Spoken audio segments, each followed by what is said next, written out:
Hello friends, आज हम chapter sets पढ़ने जा रहे हैं। ये सेट चैप्टर का सेकंड वीडियोज़ है। फर्स्ट वीडियो में हमने सेट चैप्टर के कुछ सिंबल्स के बारे में पढ़े थे, है ना, जिनको मैं थोड़ा सा रिमाइंड करा देता हूँ। सबसे पहले हमने यूनियन पढ़ा था। देखो यूनियन के अंदर क्या था, कोई सेट ए है और कोई सेट बी है। अगर हमें उन दोनों सेट का यूनियन अगर निकालना है तो हमें क्या करना होता है, दोनों सेट के एलिमेंट को कंबाइन कर देना होता है और जो रिपीटेड एलिमेंट है वो एक ही बार लिखा जाता है। जैसे कि हमारे पास सेट ए है, ए सेट 1 2 3 और एक सेट बी है 2 5 6 7। अगर मुझे ए यूनियन बी निकालना है तो मैं क्या करता हूँ, पहले सेट ए के सारे एलिमेंट लिखता हूँ लाइक 1 2 3, फिर सेट बी के भी एलिमेंट लिखता हूँ, दोनों कंबाइन कर देना है। तो सेट बी में सबसे पहले 2 लेंगे, तो 2 तो हम लिख चुके हैं तो दोबारा नहीं लिखेंगे। 5 6 7, तो ये यूनियन था। इसके बाद हमने पढ़ा था इंटरसेक्शन। ये पहला सिंबल था हमारा यूनियन, सेकंड सिंबल था इंटरसेक्शन में अगर मुझे ए इंटरसेक्शन बी निकालना है तो उसमें क्या होता था, हमें दोनों सेट का इंटरसेक्शन पॉइंट लिखना होता था, यानी दोनों सेट में जो कॉमन एलिमेंट है वो लिखने होते थे। जैसे कि अगर देखिए एक सबसे पहले सेट ए में एलिमेंट 1, इसमें 1 नहीं है तो इसको नहीं लिखा जाएगा। 2 2, अब देखो 2 एलिमेंट जो है दोनों सेट में कॉमन है तो इंटरसेक्शन में ये आ जाएगा 2। 3 इसमें है, इसमें नहीं है, छोड़ देंगे, है ना। तो ये आपका ए इंटरसेक्शन बी हो गया। इसमें एक कंडीशन और बताया था मैंने कि अगर मान लो हमारे पास कोई सेट ए है 1 2 3 और एक सेट बी है 4 5 6, अगर मुझे ए इंटरसेक्शन बी निकालना है तो इस बार देखा हमने कि दोनों सेट में कोई भी एलिमेंट कॉमन नहीं है, तो उस समय जो इंटरसेक्शन होगा, यानी कि इंटरसेक्शन क्या है, कोई एक भी एलिमेंट इंटरसेक्शन में नहीं है, कॉमन में एक भी एलिमेंट नहीं है, तो उस समय जो यहाँ पर हमारा सेट बनेगा वो एम्प्टी सेट बनेगा, जिसको इस तरह से रिप्रेजेंट किया जाता है ना। इसके बाद थर्ड हमने पढ़ा था बिलोंग्स टू। तो बिलोंग्स टू क्या होता है, बिलोंग्स टू किसी भी एलिमेंट का एड्रेस बताने के लिए यूज़ किया जाता है। जैसे कोई सेट ए है 1 2 3 4, है ना, एक सेट बी है 1 5 6। अब मैं किसी पर्टिकुलर एलिमेंट का एड्रेस पूछूं, मैं जैसे इसे ऐसे डिफाइन करूंगा, मैंने कहा 2 इज़ बिलोंग्स टू ए, इसको पढ़ा जाता है 2 बिलोंग्स टू ए, यानी कि जो एलिमेंट 2 है वो ए सेट से बिलोंग करता है।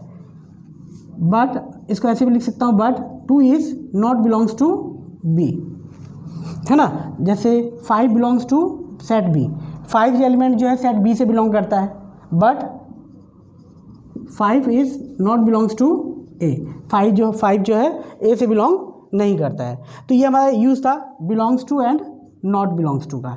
इसके बाद हमने पढ़ा था सबसेट, जिसका सिंबल इस तरह से होता है सबसेट का।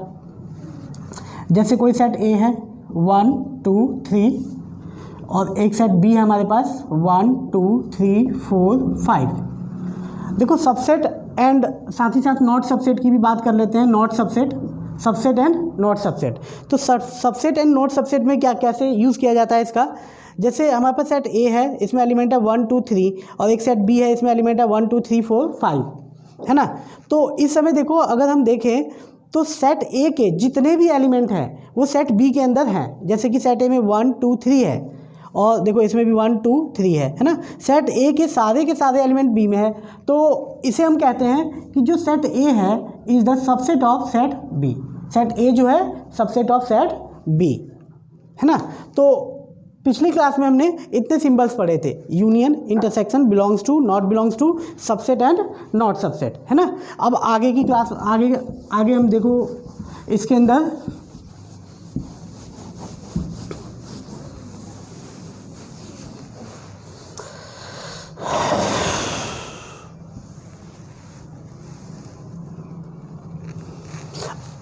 नेक्स्ट टॉपिक इसके अंदर है सब्ट्रैक्शन ऑफ 2 सेट्स।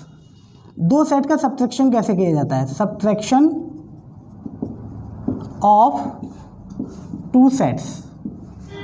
अगर हमें 2 सेट को सब्ट्रैक्ट करना हो तो हम कैसे करेंगे। जैसे सपोज करो आपके पास एक सेट ए है, इसमें कुछ एलिमेंट है 1 2 3 4 और एक सेट बी है, इसमें एलिमेंट है 1 2 5 6 7। अगर मैं आपसे कहता हूँ कि आप फाइंड करो a माइनस बी, तो आप कैसे फाइंड करोगे। तो इसका मतलब ये होता है a माइनस बी निकालने का मतलब ये होता है कि सेट a में से b को माइनस करो। इट मीन्स कि सेट a में जो जो b के एलिमेंट है उनको हटा दो। जैसे सेट a में देखें, अगर सेट a में देखें तो ये 1 जो है b में भी है, तो एक तो इसको हटा दो, है ना। 2 भी b में है, 2 को भी हटा दो, है ना। तो सेट a में देखो a माइनस बी का मतलब ये होता है कि सेट a में जो जो b वाले एलिमेंट हैं उनको हटा के जो बच गए उसे लिख दो, है ना। सेट a में b के कौन कौन से एलिमेंट हैं, तो सेट a में b के एक तो 1 है और एक 2 है, तो बाकी क्या बच गया 3 और 4, है ना। 3 और 4 बच गया, तो इसी को बोलते हैं a माइनस बी। यानी जब भी हम किसी सेट a में से b को सब्ट्रैक्ट करेंगे तो इसका मतलब ये होता है कि अगर a माइनस बी हम कर रहे हैं तो सेट a में से b वाले सारे एलिमेंट हटा दो। इट मीन्स कि जो इंटरसेक्शन पॉइंट होते हैं ना, जैसे 1 इसमें भी है, 1 इसमें भी है, 2 इसमें भी है, 2 इसमें भी है ना। तो इंटरसेक्शन पॉइंट हमारा क्या हो जाता है, माइनस हो जाता है। तो और जो ए सेट का रिमेनिंग एलिमेंट बचता है उसे लिख देते हैं। अगर जैसे मुझे b माइनस ए निकालना है, दैट टाइम भी यही होगा कि अब कि हमें b माइनस ए निकालना है, तो इसका मतलब कि सेट b में से a को माइनस कर दो। यानी सेट b में जो a के एलिमेंट है, यानी सेट b के अंदर जो जो a के एलिमेंट समाये हुए हैं उनको हटा दो। तो सेट b के अंदर a के कौन कौन से एलिमेंट है, 1 है, 2 है, तो ये 1 2 को हटा देंगे, बाकी क्या बचेगा, तो 5 6 7, है ना। That is b minus A. Similarly अगर एक और एग्जाम्पल लें हम, जैसे सेट a 1 2 3 4 और एक सेट b है 5 6 7। अगर मैं कहूँ a minus B, it means कि a में से b को माइनस करो। यानी कि a सेट में जो जो b के एलिमेंट है उन्हें हटाओ और बाकी जो बच जाएंगे उसको लिख देने हैं, है ना। तो सेट a में b के कौन से एलिमेंट है, तो यहाँ देखा जाए तो एक भी एलिमेंट नहीं है, कोई इंटरसेक्शन ही नहीं है दोनों सेट के अंदर। तो हम क्या करेंगे, सेट a में से b के एलिमेंट हटाएंगे, तो b का तो कोई है ही नहीं, तो बाकी जो रिमेनिंग होगा सेम का सेम यही का यही आ जाएगा 1 2 3 4, क्योंकि सेट a में b का कोई एलिमेंट है ही नहीं, b का कोई भी एलिमेंट सेट में ए में नहीं है। तो ए में से बी को हटाना है, तो ए में से बी को हटाने के लिए कोई एलिमेंट ही नहीं है, तो ए ऐसा का ऐसा आ जाएगा, है ना। तो इस तरह से अगर मुझे बी माइनस ए निकालना है, तो यहाँ पर देखो बी सेट में जो जो ए के एलिमेंट है, मतलब बी माइनस ए का मतलब बी सेट में जो जो ए के एलिमेंट है उनको माइनस करो। तो बी सेट में भी ए का एक भी एलिमेंट नहीं है, तो बी ऐसा कैसा आ जाएगा 5 6 7। तो इसे बोलते हैं सब्ट्रैक्शन ऑफ 2 सेट। अगर 2 सेट को हमें सब्ट्रैक्ट करना हो तो हम कैसे करेंगे, ठीक है। नेक्स्ट इज सब्ट्रैक्शन के बाद आता है आपका कॉम्प्लीमेंट ऑफ अ सेट। बहुत इंपॉर्टेंट टॉपिक है कॉम्प्लीमेंट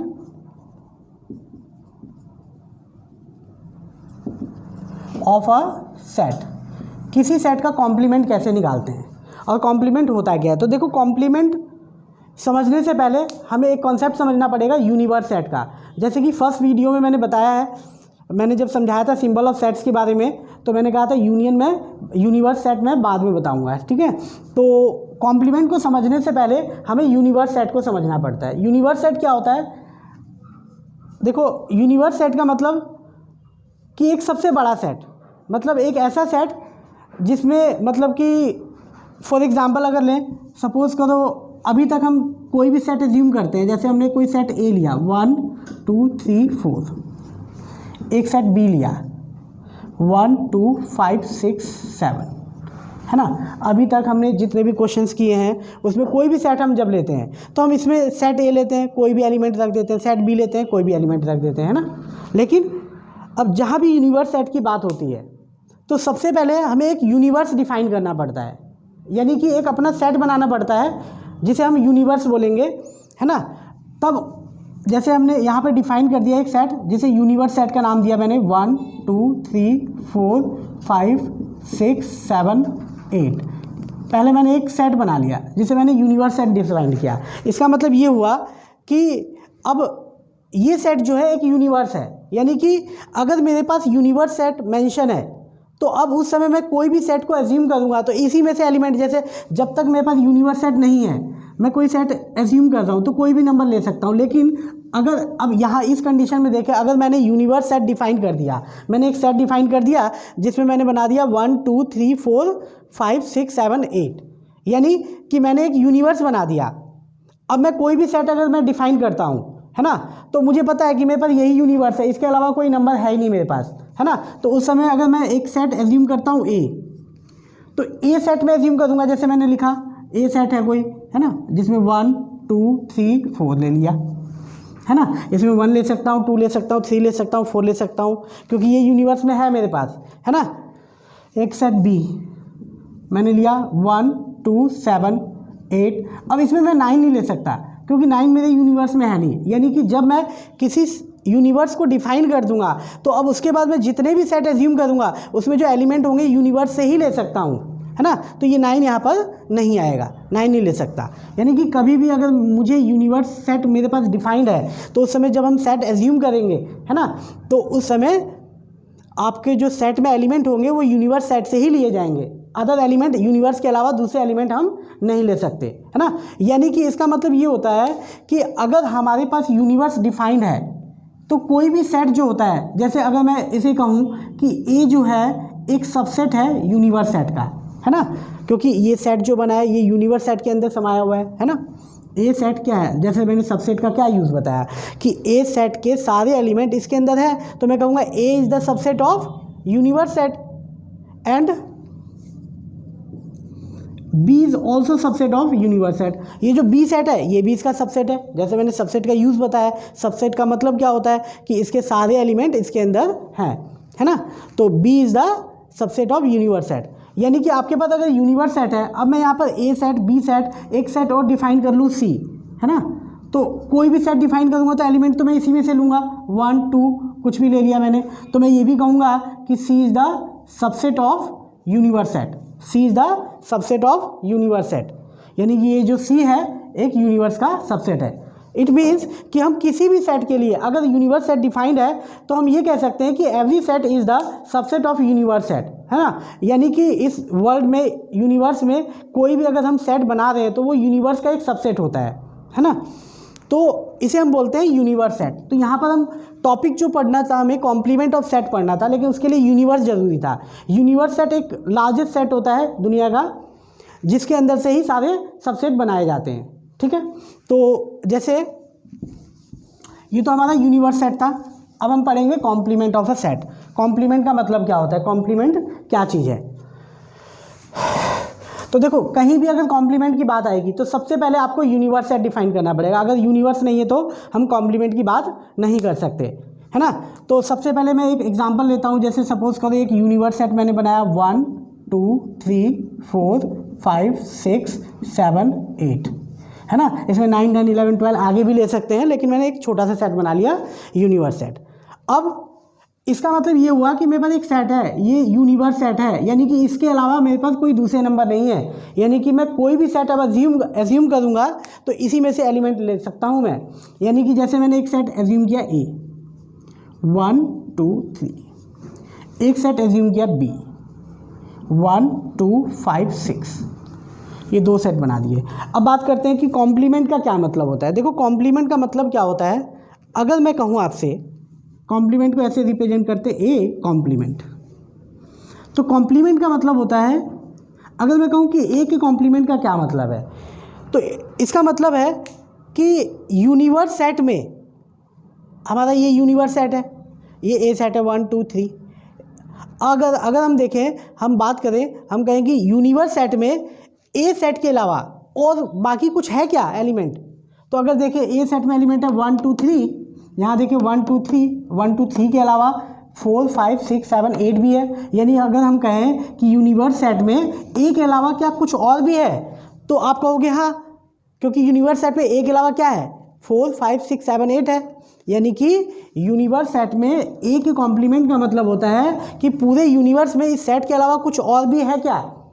तो इसको ऐसे डिफाइन करते हैं। यानी कि देखो अगर मैं इस यूनिवर्स में से सेट ए को माइनस कर दूँ, यूनिवर्स माइनस ए, जैसे कि अभी मैंने सब्ट्रैक्शन ऑफ 2 सेट पढ़ाया, तो उसमें बताया अगर यूनिवर्स में से मुझे ए को माइनस करना है तो इसका मतलब क्या है कि इस यूनिवर्स सेट में ए के जितने भी एलिमेंट है उसको हटा दो, यानी 1 2 3 हटा दो, तो क्या बच गया 4 5 6 7 8।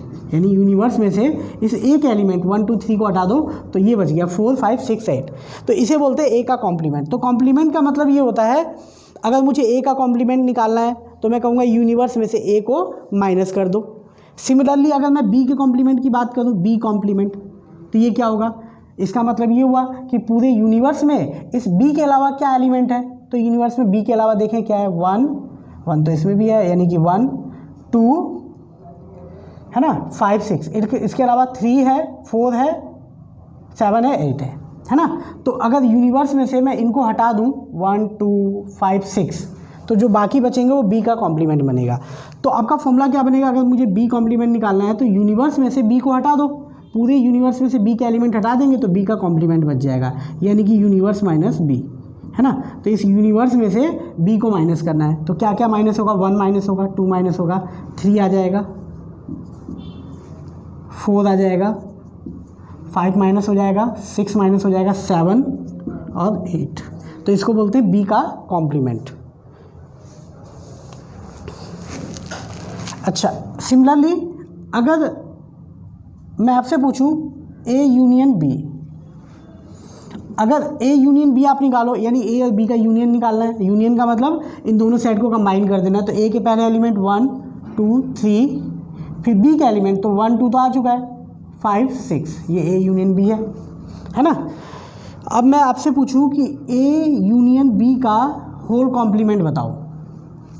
तो जैसा कि अभी मैंने बताया कि कॉम्प्लीमेंट का मतलब क्या होता है, देखो कहीं भी हमें कॉम्प्लीमेंट अगर निकालना है तो जिसका कॉम्प्लीमेंट निकालना है यूनिवर्स में से उसको माइनस कर दो, यानी यूनिवर्स कॉम्प्लीमेंट का मतलब क्या हुआ कि इस यूनिवर्स में 1 2 3 5 6 इसके अलावा भी कुछ है क्या, तो universe minus A union B, यानी कि यूनिवर्स में से ए यूनियन बी माइनस कर देंगे तो ए यूनियन बी का कॉम्प्लीमेंट आ जाएगा। तो माइनस करते हैं ज़्यादा, ये यूनिवर्स सेट है, इसमें से ए यूनियन बी को माइनस करो, यानी 1 2 3 5 6, तो क्या बचा रिमेनिंग, 1 2 3 माइनस हो गया, 4 बच गया, 5 6 माइनस हो गया, 7 बच गया और 8 बच गया। यानी हम ये भी कह सकते हैं कि पूरी यूनिवर्स में ए यूनियन बी के अलावा और कौन कौन से एलिमेंट हैं, तो 4 7 8, ठीक है। तो इसे बोलेंगे ए यूनियन बी का कॉम्प्लीमेंट। तो यहाँ पर हमने जो टॉपिक पढ़ा कॉम्प्लीमेंट ऑफ अ सेट पढ़ा, तो मेनली देखो कॉम्प्लीमेंट निकालने का तरीका क्या कि जिस सेट का हमें कॉम्प्लीमेंट निकालना है यूनिवर्स में से उसको माइनस कर दो। इसका मतलब ये होता है कि अगर मुझे ए का कॉम्प्लीमेंट निकालना है तो मुझे ये बताना है कि यूनिवर्स में ए के अलावा और कौन कौन है। इसका मतलब ये हुआ यूनिवर्स में से ए को माइनस कर दो। जैसे मैंने यहाँ पर ए का कॉम्प्लीमेंट निकाला तो मैंने क्या कहा, अगर मुझे ए का कॉम्प्लीमेंट चाहिए तो मैं यूनिवर्स में से ए को माइनस कर दूंगा। अगर मुझे बी कॉम्प्लीमेंट चाहिए तो वही यूनिवर्स में से बी को माइनस कर दूंगा। बी को माइनस करने के बाद जो बचेंगे एलिमेंट वो आ जाएगा। अगर मुझे ए यूनियन बी का कॉम्प्लीमेंट चाहिए तो पहले मैंने ए यूनियन बी फाइंड कर लिया, फिर यूनिवर्स में से ए यूनियन बी को माइनस कर दिया। अब सिमिलरली अगर मैं आपसे पूछूं कि ए इंटरसेक्शन बी का कॉम्प्लीमेंट बताओ, तो इसके लिए आपको सबसे पहले ए इंटरसेक्शन बी को फाइंड करना पड़ेगा। जैसे अगर मैं फाइंड करूँ ए इंटरसेक्शन बी, तो यहाँ पर ए इंटरसेक्शन बी यानी कि ए और बी का इंटरसेक्शन करना है। जैसा कि हम पढ़ चुके हैं इंटरसेक्शन का मतलब इन दोनों सेट में कॉमन पॉइंट होता है। तो ए और बी में क्या इंटरसेक्शन है, तो 1 1 2 2, बस 2 एलिमेंट है 1 और 2, ये इंटरसेक्शन है ए इंटरसेक्शन बी। हमने निकाल लिया ए इंटरसेक्शन बी, लेकिन हमें तो कॉम्प्लीमेंट निकालना था। तो अगर मैं इसको फॉर्मुलेट करूँ ए इंटरसेक्शन बी का होल कॉम्प्लीमेंट, जैसे कि मैंने बताया किसी भी सेट का कॉम्प्लीमेंट निकालने के लिए यूनिवर्स में से उसको माइनस करना पड़ता है, यानी कि universe minus A intersection B. Universe में से ए इंटरसेक्शन बी माइनस करेंगे तो इसका कॉम्प्लीमेंट बच जाएगा। दैट मीन्स यूनिवर्स में से, इस यूनिवर्स में से ये इंटरसेक्शन माइनस करना है 1 2, यानी 1 2 माइनस हो जाएगा तो क्या बचेगा 3 4 5 6 7 8, that is A intersection B का कॉम्प्लीमेंट। तो बच्चों आपको कॉम्प्लीमेंट ऑफ अ सेट समझ में आया कुछ? इसके कुछ और एग्जांपल देता हूं जिससे आपको समझ में आ जाएगा।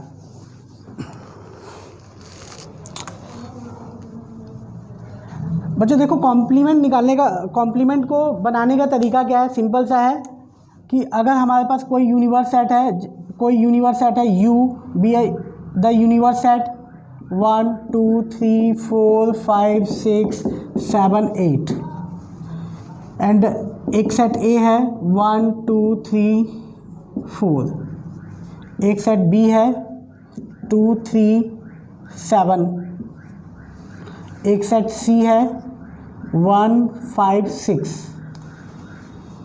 अगर आपसे मैं पूछूं ए कॉम्प्लीमेंट बताओ, तो आप क्या कहोगे?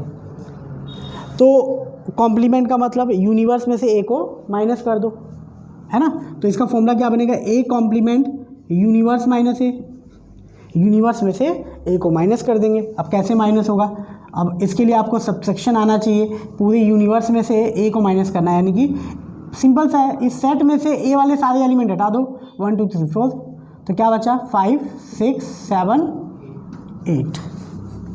अगर मुझे बी का कॉम्प्लीमेंट निकालना है तो मैं क्या कर दूंगा? यूनिवर्स माइनस बी, फॉर्मूला ही सिंपल सा है ना। यूनिवर्स में से जिसका कॉम्प्लीमेंट निकालना है, यूनिवर्स में से उसको माइनस कर दो, यूनिवर्स में से बी को माइनस कर दो, तो ये पूरा यूनिवर्स सेट है, इसमें से बी के एलिमेंट माइनस करो, 2 3 7, यानी कि 1 बच गया, 2 3 कैंसिल हो गया, 4 5 6 7 कैंसिल 8।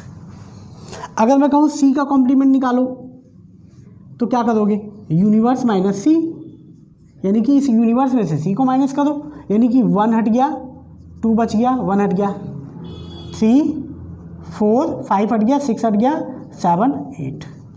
ये तो सिंपल था, A complement B complement C complement. अगर मैं आपसे पूछूं कि ए यूनियन बी का कॉम्प्लीमेंट बताओ, दैट मीन्स यूनिवर्स में से क्या माइनस करेंगे? Universe minus A union B, है ना।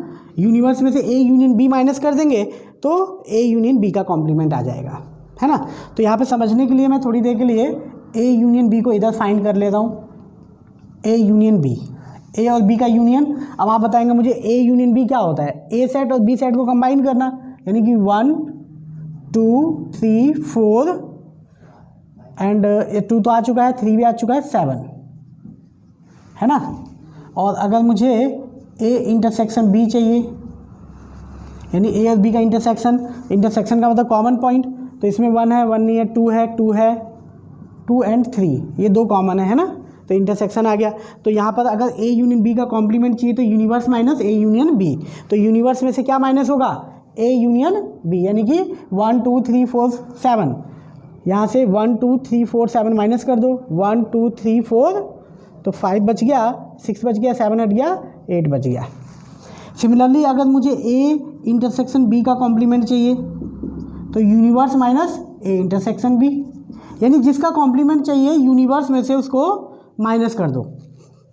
तो यूनिवर्स सेट हमारे पास क्या है? ये, और इंटरसेक्शन क्या है? ये, तो इसमें से ये माइनस कर दो, यानी कि इसमें से 2 3 माइनस कर दो, तो क्या बच गया? 1 2 3 माइनस 4 5 6 7 8, इसे बोलते हैं ए इंटरसेक्शन बी का कॉम्प्लीमेंट। सिमिलरली अब मैं सिर्फ फॉर्मूला अगर बना के दिखाऊँ, अगर मैं आपसे पूछूँ A union B intersection C का होल कॉम्प्लीमेंट, ये फाइंड करना है, ये एक छोटा सा मैंने टॉपिक दिया, तो सिंपल सा है, मुझे कॉम्प्लीमेंट इसका निकालना है, तो मैं क्या करूँगा? यूनिवर्स में से माइनस कर दूंगा, क्या माइनस करूँगा? जिसका कॉम्प्लीमेंट निकालना है, यानी कि माइनस करूँगा क्या? A union B intersection C, ऐसे माइनस कर दूंगा। यूनिवर्स में से अगर ये माइनस कर दूँ तो इसका कॉम्प्लीमेंट आ जाएगा। सिमिलरली किसी भी तरह का फॉर्मूला हम बना सकते हैं, A intersection B intersection C का होल कॉम्प्लीमेंट बताओ, that means universe minus A intersection B intersection C, यानी यूनिवर्स में से A intersection B intersection C minus कर देंगे तो इसका कॉम्प्लीमेंट आ जाएगा, है ना। अगर मैं आपसे पूछूं ए माइनस बी का कॉम्प्लीमेंट बताओ, है ना, तो ए माइनस बी का कॉम्प्लीमेंट क्या होगा? यूनिवर्स माइनस ए माइनस बी। अगर मैं आपसे पूछूं बी माइनस सी का कॉम्प्लीमेंट बताओ तो क्या होगा? यूनिवर्स माइनस बी माइनस सी। इस तरह से हम किसी भी चीज़ का कॉम्प्लीमेंट फाइंड कर सकते हैं, बस यूनिवर्स में से जिसका कॉम्प्लीमेंट निकालना है उसको माइनस कर देना होता है। तो बच्चों ये आपका था कॉम्प्लीमेंट ऑफ अ सेट, है ना। तो यहाँ पर हमने अभी तक फर्स्ट वीडियो और सेकंड वीडियो में अभी तक हमने ऑपरेशन ऑफ सेट्स के बारे में पढ़ा है कि सेट्स के कौन कौन से ऑपरेशन हैं हमारे पास, है ना। जैसे कि अगर आप रिमाइंड करो तो सबसे पहला ये union, intersection, belongs to, not belongs to, subset, not subset, and ये that is universe set, universe set and subtraction of two set, दो सेट को सब्ट्रैक्ट कैसे करते हैं, इतने तरह के सिंबल हम पढ़ चुके हैं अभी तक, है ना। तो अब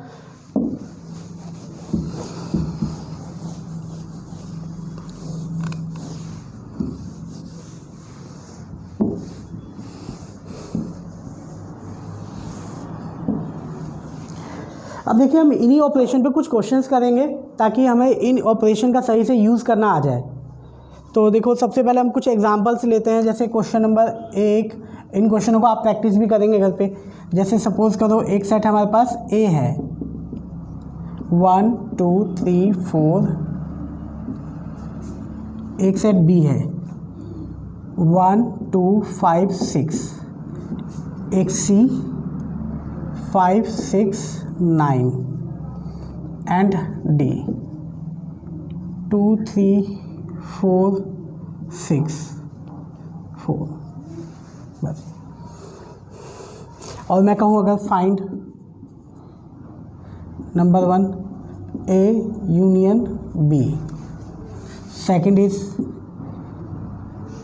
ए union B union C, and third is A intersection B intersection C, and fourth is A union B bracket फिर intersection C union D, fifth is A minus B union C minus D, and sixth is A intersection B union C intersection D. देखो यहाँ पर बच्चों एक question है, set ए जिसमें element है 1 2 3 4, set B जिसमें एलिमेंट है 1 2 5 6, सी 5 6 9 एंड डी 2 3 4, और हमें ये सारे टर्म्स को फाइंड करने हैं, है ना। तो सबसे पहले अगर हम सॉल्यूशन करते हैं तो आप सेट को लिख लेंगे, सेट ए क्या है, बी क्या है, सी क्या है, डी क्या है ना। और अगर मैं ए यूनियन बी निकालना चाहता हूँ तो सबसे पहले ए सेट का एलिमेंट क्या है 1 2 3 4, इसका यूनियन करना है तो यूनियन लगा दिया। और सेट बी कितना है 1 2 5 6, तो इन दोनों का यूनियन। अब यूनियन का मतलब क्या होता है, इस सेट और इस सेट के दोनों एलिमेंट कंबाइंड हो जाएंगे, यानी कि 1 2 3 4 5 6। सेकेंड इज अगर मैं कहूँ A union B union C find करना है, इसका मतलब ए बी सी इन तीनों को यूनियन करना है। तो हम कैसे यूनियन करेंगे, यानी तीनों सेट को पहले ए सेट के एलिमेंट 1 2 3 4 यूनियन, फिर बी सेट के एलिमेंट 1 2 5 6, फिर यूनियन थर्ड 5 6 9। अब तीनों को यूनियन कर देना है, यानी तीनों को कंबाइन कर देना है। तो अब सबसे पहले इसके सारे एलिमेंट 1 2 3 4, फिर इसके सारे एलिमेंट, तो 1 आ चुका है, 2 भी आ चुका है, 5 6 और 6 आ चुका है, इसमें 9 बच गया बस। तो तीनों सेट को हमने कंबाइन कर दिया, यानी कि तीनों सेट के सारे एलिमेंट हमने इसमें लिख दिए, है ना। अगर थर्ड इज हमें निकालना है A intersection B intersection C, इसका क्या मतलब है, ए बी सी तीनों सेट का इंटरसेक्शन करना है, मतलब तीनों में जो कॉमन है वो लिखना है। तो अब देखो यहाँ पर जरा ध्यान से देखें, 1 इसमें है, 1 इसमें नहीं है, यानी कि 1 तो तीनों में कॉमन नहीं है। 2 इसमें है, इसमें नहीं है, 2 भी कॉमन नहीं है। 3 इसमें है, इसमें नहीं है, यानी कि वो एलिमेंट आएंगे जो तीनों सेट में होंगे, है ना। तो ऐसा कोई सा भी एलिमेंट नहीं है जो तीनों सेट में है कॉमन, है ना।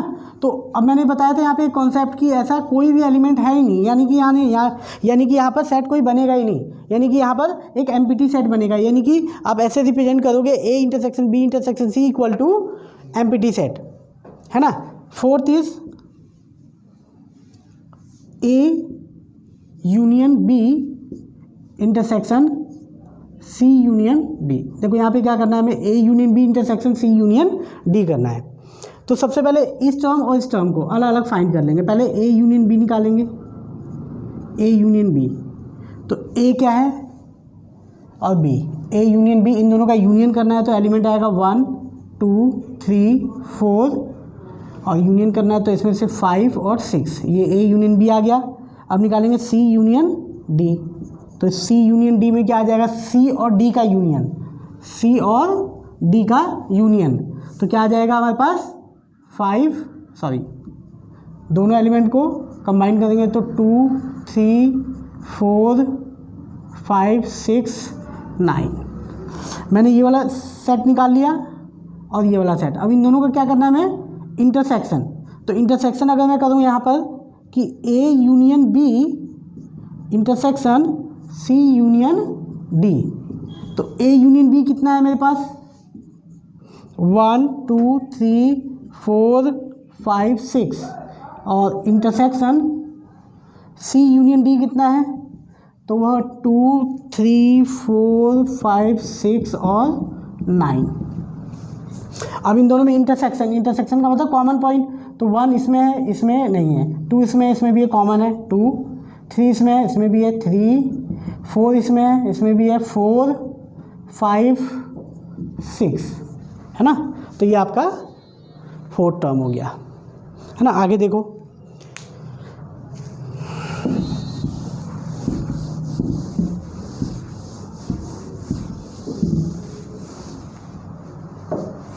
फिफ्थ क्वेश्चन कहता है A minus B union C minus D.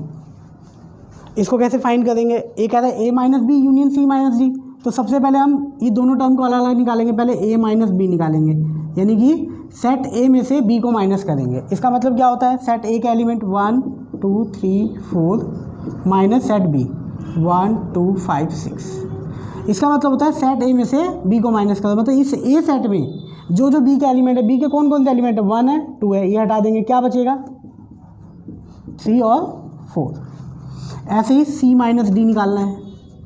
Then सी क्या है 5 6 9, और डी क्या है 2 3 4। देन सी माइनस डी। अब देखो सी में, इसका मतलब ये हुआ कि सी में से वो एलिमेंट हटाओ, डी के सारे एलिमेंट हटा दो। तो डी के एक भी एलिमेंट इसमें नहीं है। देखो 2 है, इसमें तो 2 है ही नहीं, एक भी एलिमेंट नहीं है, तो यही का ये आ जाएगा 5 6 9। अब हमने ये निकाल लिया और ये निकाल लिया। अब इन दोनों का क्या करना है, हमें इस ग्रुप को और इस ग्रुप को दोनों को कंबाइन करना है, यूनियन करना है। यूनियन का मतलब क्या होता है, इन दोनों ग्रुप को कंबाइन कर दो, यानी कि A minus B union C minus D. तो ए माइनस बी कितना आ गया हमारे पास 3 4, और यूनियन सी माइनस डी कितना आ गया 5 6 9। तो इनको कंबाइन करेंगे तो 3 4 5 6 9। क्लियर है। अच्छा, 6th क्वेश्चन लिखा हुआ है A intersection B union C intersection D. हमें ये फाइंड करना है। तो सबसे पहले ये दोनों टर्म फाइंड करने पड़ेंगे अलग अलग, यानी कि आप ए इंटरसेक्शन बी पहले निकालो। तो ए इंटरसेक्शन बी का क्या मतलब होता है, ए सेट और बी सेट में कॉमन पॉइंट बताओ। तो 1 1 कॉमन पॉइंट क्या है, 1 है, 2 2 भी है, 3 है क्या, 3 नहीं है, 4 नहीं है, बस। अच्छा, इसके बाद सी इंटरसेक्शन डी, यानी कि सी और डी का इंटरसेक्शन। तो इसमें इंटरसेक्शन है, जरा देखें ध्यान से, बहुत ही इंटरेस्टिंग टर्म है। इसमें कोई कॉमन पॉइंट नहीं है ना, नहीं है तो क्या आएगा, एमपीटी सेट बनेगा, कोई एलिमेंट ही नहीं आएगा, एमपीटी बनेगा। अच्छा, अब इन दोनों को कंबाइन करना है, A intersection B union C intersection D.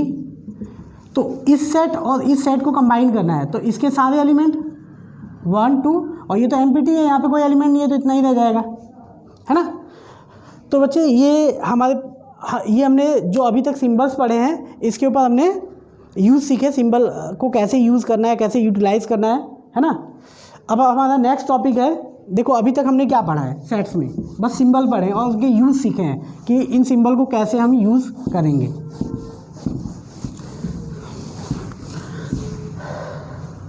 बच्चों अभी तक हमने सेट्स के कुछ सिंबल्स पढ़े हैं और उनको किस तरह से यूज़ करना है वो सीखा है।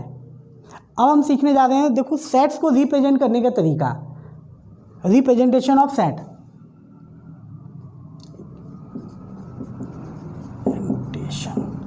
Presentation of set very important topic है।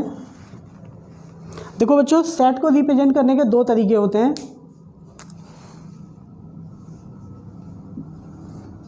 एक होता है रोस्टर फॉर्म,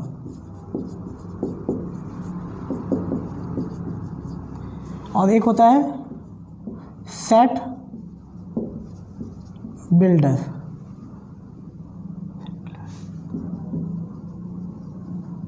फॉर्म। बेसिकली देखो सेट्स को दो तरह से रिप्रेजेंट किया जाता है किसी भी सेट्स को। एक तो होता है रोस्टर फॉर्म और दूसरा होता है सेट बिल्डर्स फॉर्म, है ना। देखो बच्चों, अभी तक जो हमने सीखा है, अभी तक जो भी हमने पढ़ा है वो सारा हमने रोस्टर फॉर्म में पढ़ा था।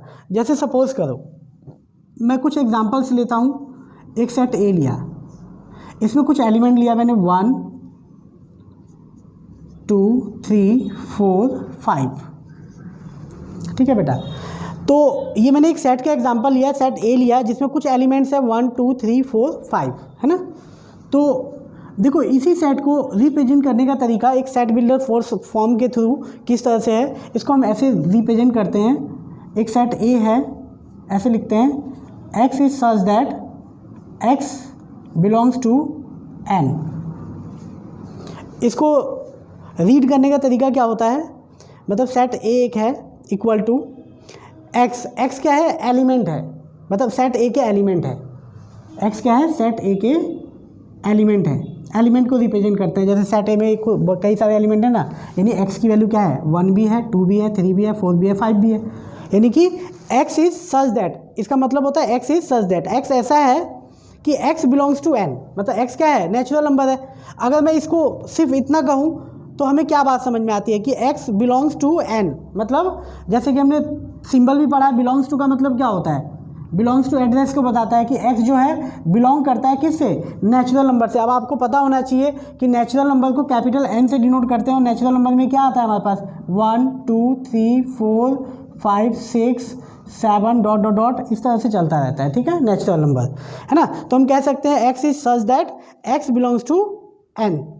बट अगर मैं इतनी बात कहूँ तो हमें क्या समझ में आती है कि सेट ए है जिसमें x जो है नेचुरल नंबर से बिलोंग करता है। तो नेचुरल नंबर में तो यार अब इसके अंदर जो एलिमेंट लिखा जाएगा नेचुरल नंबर लिखा जाएगा, हमें समझ में आती है बात कि x belongs to, x is such that x belongs to natural number. तो नेचुरल नंबर में तो हम लिखना चालू करें, हमें पता चलेगा एलिमेंट 1 भी है, 2 भी है, 3 भी है, 4 भी है, 5 भी है, 6 भी है, 7 भी है, ऐसे तो चलते जाएगा, है ना। लेकिन यहाँ तो 5 तक ही है, तो हम कैसे रिप्रेजेंट करेंगे इस बात को। तो set A x is such that x belongs to natural number, capital लगना मतलब नेचुरल नंबर, वेयर, और ये जो n है वो लेस देन इक्वल टू 5 है। अब देखो इससे पूरी बात पता चलती है। अब मैं इस सेट ए को ऐसे लिख लूँ या ऐसे लिख लूँ, दोनों का एक ही मतलब है। अगर मैं किसी को ये बात कहता हूँ कि x is such that x belongs to natural number, मतलब सेट ए में x जो है नेचुरल नंबर है और एंड कंडीशन है कि n जो है लेस देन इक्वल टू 5 है। तो इसका मतलब इसके अंदर जो एलिमेंट है नेचुरल नंबर है 1 2 3 4 5, मतलब 5 और 5 से कम है। तो इन दोनों का एक ही मतलब है। अच्छा, इस चीज़ को हम ऐसे भी लिख सकते हैं और कई बार लैंग्वेज में भी लिखा जाता है, x is such that x, ऐसे x is such that x is natural number less than 5, है ना। ऐसे भी लिख सकते हैं नेचुरल नंबर लेस देन 5, लेकिन बेटर तरीका ये वाला होता है, सिंबॉलिक तरीका होता है। ये लैंग्वेज में लिखा है लेकिन ज़्यादा बेटर तरीका ये है ना। अच्छा, अगर मैं एक और एग्जांपल लूँ, सपोज करो 2 4 6 8 10। अब देखिए बच्चों, यहाँ पे मैंने एक सेट लिया है ए। इस सेट में मैंने क्या रखा है, कुछ नंबर्स रखे हैं, लेकिन ये कैसे नंबर है, नेचुरल नंबर हम कह सकते हैं। नेचुरल नंबर में तो सारे नंबर ही आते हैं, लेकिन इसका पैटर्न क्या है, तो अगर आप ये कहोगे कि ये इवन नंबर है, इवन नंबर भी कह सकते हो, या फिर कह सकते हो कि मल्टीपल ऑफ 2। यहाँ पे जो नंबर है मल्टीपल ऑफ 2 है ना। तो यहाँ पे लिख सकता हूँ x is such that x is the multiple of 2।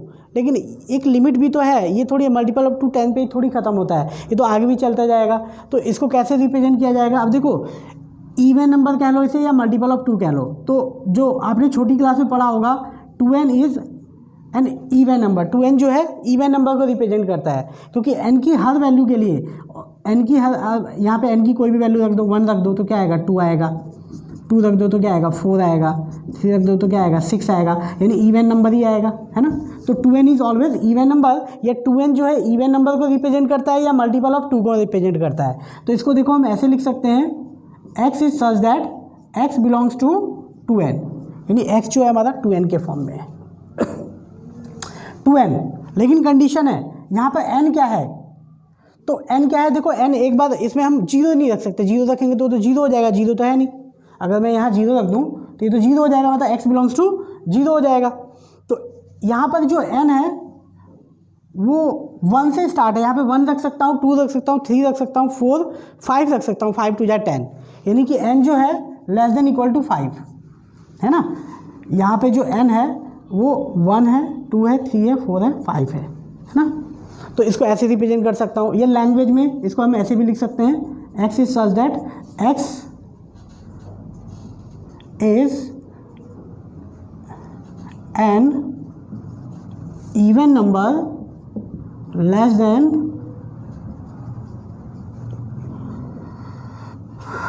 12। यहाँ देखो ना, इवन नंबर है लेस देन 12, बाहर से छोटे इवन नंबर है, 12 नहीं है, लेस देन 12 है ना। आप कहोगे सर यहाँ पे तो 5 लिखा था, देखो यहाँ पर बेटा 5 n की वैल्यू है, जब यहाँ 5 रखूँगा तो ये क्या आ जाएगा, 10 आ जाएगा है ना। 6 रखूँगा तो यहाँ पे 12 आ जाएगा, जबकि 12 तो इसमें है नहीं, तो 5 तक ही रहेगा। और यहाँ पे जो मैंने बताया इसको देख के बताया कि x जो है यहाँ पर क्या है, इवन नंबर है, लेस देन 12 है। तो हम इस टर्म को ऐसे भी लिख सकते हैं, ऐसे भी लिख सकते हैं। तो ये हमारे रिप्रेजेंट करने का तरीका है ना। किसी भी सेट को रिप्रेजेंट करने के दो तरीके होते हैं, एक रोस्टर फॉर्म और एक सेट बिल्डर फॉर्म। अभी तक जो हमने जितने भी क्वेश्चंस किए थे पीछे, वो सब रोस्टर फॉर्म पे किए थे। अब जरूरी नहीं है आपको देता था कि सेट ए है ये, अब जरूरी नहीं है ऐसे दे, आपको ऐसा देगा, तो आपको समझना पड़ेगा कि इसमें क्या एलिमेंट है ना। तो अगर मैं यहाँ पे एक और सेट लिखूँ, ए सेट, तो आप देखेंगे ये नंबर क्या है, मैं रीड कर देता हूँ, 3 6 9 12 15। तो अगर आप देखें ध्यान से तो ये मल्टीपल ऑफ 3 है ना। जैसे इवन नंबर 2n होता है, या multiple of 2, multiple of 3 3n होता है, मल्टीपल ऑफ 5 5n के फॉर्म में होता है ना। तो बिल्कुल सेम, लेकिन वहाँ n की वैल्यू कितनी होगी, A set x is such that x belongs to 3n, यानी x जो यहाँ पे मल्टीपल ऑफ 3 है, और n की वैल्यू कहाँ से कहाँ तक है। आप इसको ऐसे भी रिप्रेजेंट कर सकते हो कि जो n की वैल्यू है 1 से स्टार्ट होगा, क्योंकि एक बार 1 रखेंगे तो 3 आएगा, तो n की वैल्यू क्या है 1, और 1 से बड़ी 1। इसका मतलब क्या होता है कि जो n है वो 1 से क्या है, बड़ी है और बराबर है, यानी कि ग्रेटर देन इक्वल टू 1 है ना। यहाँ पे 1 रख सकता हूँ, 3 1 जा 3, फिर 2 रखूँगा तो 6 आएगा, फिर 3 रखूँगा तो 9 आएगा, फिर 4 रखूँगा तो 12 आएगा, फिर 5 रखूँगा तो 15 आएगा, इससे ज़्यादा नहीं रख सकता। तो n की वैल्यू क्या है, लेस देन इक्वल टू 5 है ना। इस तरह से रिप्रेजेंट कर सकते हैं। एक और एग्जांपल,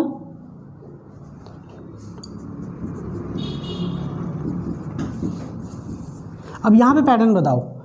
देखो यहाँ तो हमें समझ में आ रही थी बात कि ये इवन नंबर था, 2 4 6 8 10। अब ज़रा ये समझ सकते हो क्या है ये, अगर इसको ध्यान से हम देखें, 2 2 जा 4, 4 2 जा 8, 8 2 जा 16। तो अगर हम ध्यान से देखें तो ये 2 की पावर n की पावर 2 है, n स्क्वायर।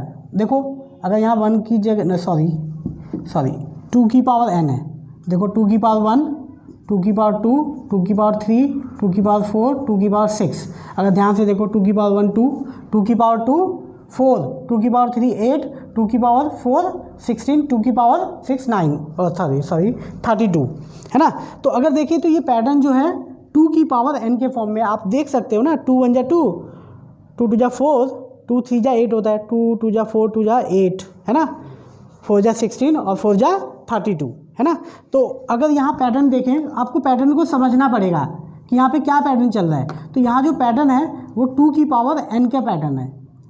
एक पैटर्न और होता है इस तरह से, जैसे मैंने 2 की पावर n बनाया है यहाँ पर, 2 की पावर n, ऐसी एक n की पावर 2 होता है, n स्क्वायर मतलब, यानी कि 1 की पावर 2, 2 की पावर 2 है ना। तो ये बनता है आपका 1 4 3 जा 9, यानी कि स्क्वायर 16 25 36 ऐसे। तो ये आपका n स्क्वायर के फॉर्म में होता है। तो इसका सेट बिल्डर फॉर्म हमारा क्या बनेगा, x is such that x belongs to 2 की पावर n, वेयर अब n की वैल्यू भी रिप्रेजेंट करनी पड़ेगी। यहाँ पे n क्या है, n 1 से स्टार्ट हो रहा है और कहाँ तक जा रहा है, 5 तक जा रहा है ना। 2 की पावर 5 32 होता है, ठीक है। तो यहाँ पर n की जो वैल्यू है 1 से स्टार्ट है, यानी n यहाँ पर क्या है 1 और 1 से बड़ी और 5 से छोटी और इक्वल। देन इसका रोस्टर फॉर्म क्या बनेगा, set builder form, x is such that x belongs to n square, where n की वैल्यू कितनी से स्टार्ट है, 1 से स्टार्ट है और कहाँ तक है 6 की पावर 2 36 है ना। तो 1 से स्टार्ट है n स्क्वायर यानी कि 1 की पावर 2, 2 की पावर 2, 3 की पावर 2 है ना। n की वैल्यू 1 से स्टार्ट है और 6 तक है, 1 से स्टार्ट है और 6 तक है ना। तो बच्चों ये हमारा था प्रेजेंटेशन ऑफ सेट्स। किसी भी सेट्स को प्रेजेंट करने के रिप्रेजेंट करने के दो तरीके होते हैं, एक रोस्टर फॉर्म और एक set builders form. Roster form में क्या होता है, अभी तक जो हमने पढ़ा था नॉर्मल एलिमेंट होते हैं और इसमें वर्ड्स में आपको लिखने पड़ते हैं, है ना, या सिंबॉलिक फॉर्म में लिखना पड़ता है। तो अब आगे से आपका जो क्वेश्चन होगा, जैसे दो सेट का यूनियन करना है, तो ज़रूरी नहीं है कि क्वेश्चन आपको ऐसा देगा, है ना। उसमें एलिमेंट आपको जजमेंट करना पड़ेगा, इसमें कौन कौन से एलिमेंट है ना। आपको ये टर्म दिया होगा, तो अब जैसे अगर ये टर्म दिया हुआ है तो हमें समझना पड़ेगा कि सेट ए है जिसमें x is such that x belongs to natural number. यहाँ से हमें पता चलता है कि x नेचुरल नंबर है, तो पहली बात कि इसमें नेचुरल नंबर रखना है। दूसरी बात कि अब दूसरी कंडीशन ये दे रखी है कि n is less than 5, less than equal to 5, और इसमें जो नेचुरल नंबर है 5 और 5 से छोटे हैं, तो नेचुरल नंबर 1 से 5 के बीच में लिखेंगे, है ना। यहाँ पर 2n का फॉर्म है, यानी मल्टीपल ऑफ 2, और n की वैल्यू क्या है, यहाँ पर n रिप्रेजेंट करता है इसको, तो n की वैल्यू क्या है, लेस देन 5 है और इक्वल टू 5 है ना। सिमिलरली आपको इसको समझना पड़ेगा, नंबर्स के पैटर्न को समझना पड़ेगा, है ना, फिर जाके हमारा रोस्टर फॉर्म और सेट बिल्डर फॉर्म समझ में आएगा। ठीक है बच्चों।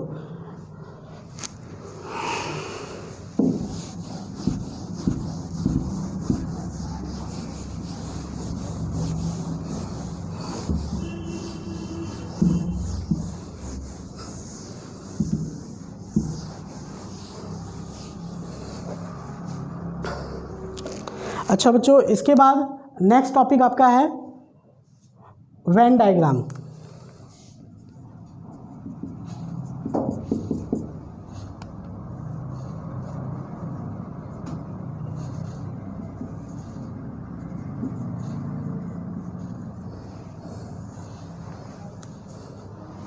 वेन डायग्राम, देखो वेन डायग्राम के अंदर क्या होता है,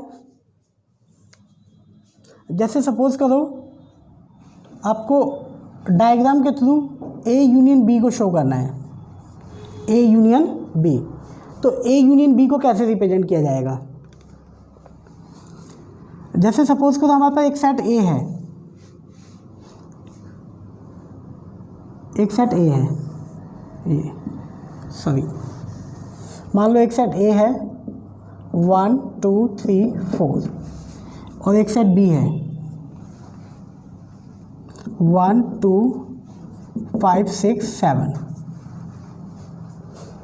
अगर मुझे A यूनियन B फाइंड करना है, जैसा कि हमने अभी तक पढ़ा है, A यूनियन B अगर फाइंड करना है तो हम क्या करेंगे, इन दोनों सेट को कंबाइन कर देंगे, यानी कि सेट A के सारे एलिमेंट और सेट B के सारे एलिमेंट लिखेंगे, यानी कि 1 2 3 4 इसके सारे एलिमेंट लिख दिए और अगला इसके भी सारे एलिमेंट, 4 के बाद 5 6 7, है ना। इसी को हम डायग्राम के थ्रू भी रिप्रेजेंट करते हैं।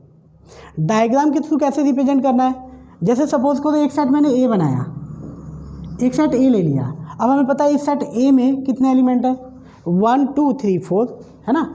जब इस सेट को हम रिप्रेजेंट करते हैं 1 2 3 4, मतलब ये एलिमेंट हैं, ये सेट A है जिसमें कुछ एलिमेंट है 1 2 3 4, ठीक है। अब एक सेट B है, इसमें भी कुछ एलिमेंट है, लेकिन अगर देखा जाए कि दोनों सेट में कुछ कॉमन पॉइंट भी है, 1 2 इसमें भी है 1 2 इसमें भी है, इसी वजह से ये 1 2 को मैंने थोड़ा इधर लिखा है ना, यानी कि एक सेट B है, लेकिन ये जो B सेट है वो A में कॉमन है, ऐसे B सेट बना दिया, है ना। अब B में कौन कौन से एलिमेंट है, ये B सेट है, तो B में 1 2 वही देखो रिपीटेड एलिमेंट दो बार नहीं आता, एक ही बार दिखेगा, दोनों सेट को कंबाइन कर दिया। अब B सेट के एलिमेंट लिखो, तो B सेट में 1 है 2 है 5 6 7 भी है, लेकिन ध्यान रखना है क्या 5 A में भी है, 5 A में नहीं है ना, तो ये यहाँ लिखेंगे, यहाँ लिख देंगे तो गलत हो जाएगा ना, क्योंकि ये A के अंदर आ जाएगा, 5 6 7 यहाँ कहीं भी लिख दो। तो अब अगर देखा जाए, देखो A सेट के जो एलिमेंट है कौन कौन से हैं, ए सेट के एलिमेंट हैं 1 2 3 4 1 2 3 4, ये ए सेट में है। अगर बी सेट का अलग अलग देखें हम, बी सेट में 1 2 5 6 7, और दोनों को कंबाइन कर देंगे तो रिपीटेड एलिमेंट देखो यूनियन में क्या आता है 1 2 3 4 5 6 7, है ना। तो इस पूरे एरिया को हम यूनियन कहते हैं, इस पूरे एरिया को। अगर मुझे कहीं ए यूनियन बी रिप्रेजेंट करना है तो मैं सिंपली ऐसे ही रिप्रेजेंट करूँगा, ये ए सेट है, इसका मतलब ये हुआ ये बी सेट है ना। बिना डेटा के अगर रिप्रेजेंट कर रहा हूँ तो इसका मतलब है ये ए सेट के सारे एलिमेंट लिख दिए, बी के लिख दिए, जो रिपीटेड है वो एक बार दिख रहा है, कॉमन एक ही बार दिख रहा है ना। तो ये पूरे को शेड कर देंगे, तो इस शेडिंग को हम कहेंगे ए यूनियन बी, ठीक है। इसी तरह से अगर बात करूँ, ये तो पहला है। दूसरा अगर मैं कहूँ ए इंटरसेक्शन बी कैसे शो होगा, तो ए इंटरसेक्शन बी यानी ए और बी में कॉमन पॉइंट, जैसे अगर मैं इंटरसेक्शन बी निकालूँ यहाँ पर, तो इंटरसेक्शन दोनों में कॉमन क्या है 1 2, है ना। अब इसको वेन डायग्राम के थ्रू शो करूँ, जैसे कि मैंने अभी यहाँ पे किया था। सेट ए में कौन कौन से एलिमेंट हैं 1 2 3 4। सेट बी 1 2 तो कॉमन है ना दोनों में, ये सेट ए है, ये सेट बी है। अब बी के एलिमेंट 1 2 5 6 7। अब कॉमन दोनों में कॉमन क्या है 1 2 है, देखो 1 2 ये कॉमन पोर्शन है ना, तो इस पोर्शन को कहेंगे हम A intersection B. And third is subtraction, जैसे अगर मुझे ए माइनस बी शो करना है, ए माइनस बी, तो ए माइनस बी को कैसे शो करेंगे, इसका मतलब होता है ये सेट ए है, जैसे ए माइनस बी अगर निकालूँ तो इसका मतलब सेट ए में जो जो बी के एलिमेंट है यानी 1 2 माइनस हो जाएगा, है ना। ए माइनस बी का मतलब क्या होता है, सेट ए में से बी को माइनस करो, यानी सेट ए में जो जो बी के एलिमेंट है, तो इसके अंदर बी के कौन कौन से एलिमेंट है, कोई है 1 है 2 है, तो ये माइनस हो जाएगा, तो क्या बचेगा 3 4। यानी अगर हम वेन डायग्राम के थ्रू समझे, ये 1 2 3 4 5 6 7, यानी मैं ये कह रहा हूँ ए माइनस बी का मतलब ये सेट ए है, ये सेट बी है। तो इस ए सेट में मैं ये कह रहा हूँ कि ए सेट में से बी वालों को हटा दो, तो बी वाला पोर्शन तो ये है इतना, तो ये हट जाएगा, तो ये वाला जो बचा हुआ पोर्शन है इसको बोलेंगे ए माइनस बी, ये होता है आपका ए माइनस बी। ऐसे ही अगर बी में से वही कॉमन ये वाली चीज़ हट जाएगी, तो ये वाला जो बचेगा वो बचेगा बी माइनस ए, ठीक है बच्चों। तो ये वेन डायग्राम का छोटा सा एक कॉन्सेप्ट मैंने बताया है, यूनियन, इंटरसेक्शन और सब्ट्रैक्शन, है ना। नेक्स्ट इसकी थर्ड वीडियोस जो हमारी आएगी, इसके अंदर हम वेन डायग्राम को दोबारा डिटेल से पढ़ेंगे, है ना। Best of luck.